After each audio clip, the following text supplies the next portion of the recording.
Hi hello welcome back to our channel. ఈరోజైతే one of the నైవేద్యం అండి పచ్చి చలిమిడి. దీనికి ముందుగా తగినన్ని బియ్యాన్ని అయితే తీసుకుని ఇలా ఓవర్ నైట్ నానబెట్టుకోండి.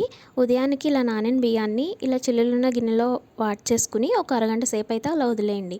వదిలేసిన తర్వాత ఇలా ఒక మిక్సీ జార్లోకి బియ్యం అంతా ట్రాన్స్ఫర్ చేసుకుని బాగా ఫైన్ పౌడర్ కింద గ్రైండ్ చేసుకోండి. ఇలా పౌడర్ అయిన దాన్ని మళ్ళీ నేను ఒక జల్లెడైతే తీసుకుని బాగా జల్లించుకుంటున్నాను. సో బాగా మెత్తగా ఉన్న పిండిని అయితే నేను వాడుతున్నాను. ఇలా తగినంత బెల్లాన్ని ముందుగానే తరిమి పెట్టుకుని ఆ బెల్లాన్ని కూడా అందులో యాడ్ చేసుకుని బాగా గట్టిగా కొంచెం టైం ప్రాసెసే కానీ చాలా మంచి నైవేద్యం అవుతుంది. ఇలా బాగా కలుపుకోండి. బాగా మెత్తగా అయిపోతుంది. బెల్లంలో ఉన్న వాటర్ అంతా రిలీజ్ అయ్యి అది కొంచెం పేస్ట్గా ఫామ్ అయిపోతుంది. చూసారు కదా, ఈ విధంగా బాగా చేసుకుంటే చలిమిడి అయితే రెడీ అయిపోతుందండి. అంతే.